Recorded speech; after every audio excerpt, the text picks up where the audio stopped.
పాలకూర తాలింపు అండి.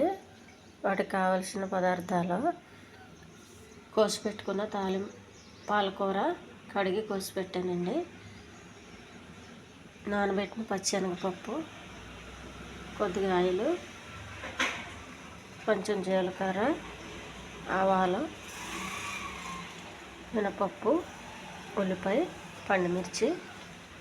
ముందుగా పెనం వేడవ్వాలండి.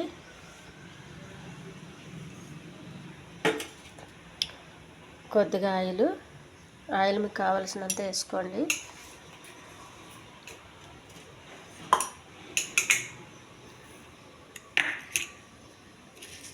కొద్దిగా మినపప్పు అండి, కొద్దిగా జీలకర్ర, కొన్ని ఆవాలు. ఇది చాలా సింపుల్ తాలింపు అండి. ఇది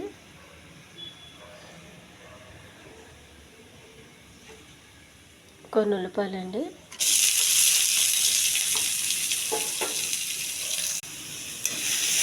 ఉల్లిపాయ కొద్ది దోరగా వేగాలండి.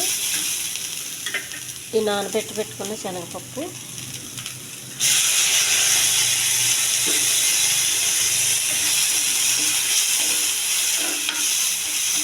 ఇది కూడా దీంతో పాటు వేగాలి.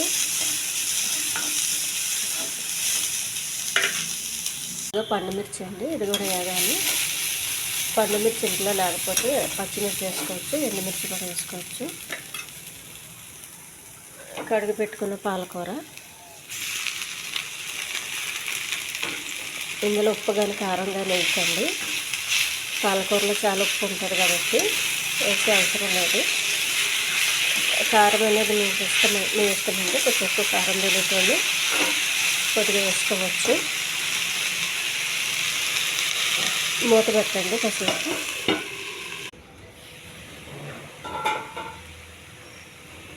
కొద్దిగా పల్లీలు, జీలకర్ర కలిపిన పొడి అండి. ఇది కొంచెం వేసుకోవాలి.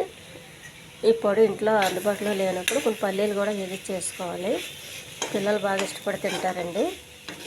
వాటర్ వేయకండి, దీంతోనే ఉడికిపోతుంది. చాలా కాడలు ఉంటాయి చూడు, అవి ఉడకలేదు అన్నప్పుడు కొద్దిగా వాటర్ వేయండి. పాలకూర రెడీ అయిందండి. ఇది అన్నంలో కలుపు తినొచ్చు, చపాతీకి కూడా నంచుకోవచ్చు. ఇది చాలా హెల్దీ ఆకుకూర అండి. ఈ ఛానల్ నచ్చితే సబ్స్క్రైబ్ చేయండి, షేర్ చేయండి, లైక్ చేయండి. ఇది మాడకుండా దగ్గరికి వచ్చేంత వరకు చూసుకోండి, వాటర్ ఏం లేకుండా. ఇది పప్పులో వేసి కన్నా ఇలా తింటే చాలా బాగుంటుంది. పిల్లలు కూడా ఇష్టపడతారండి. కొన్ని పల్లీలు ఇవన్నీ వేసి చేస్తే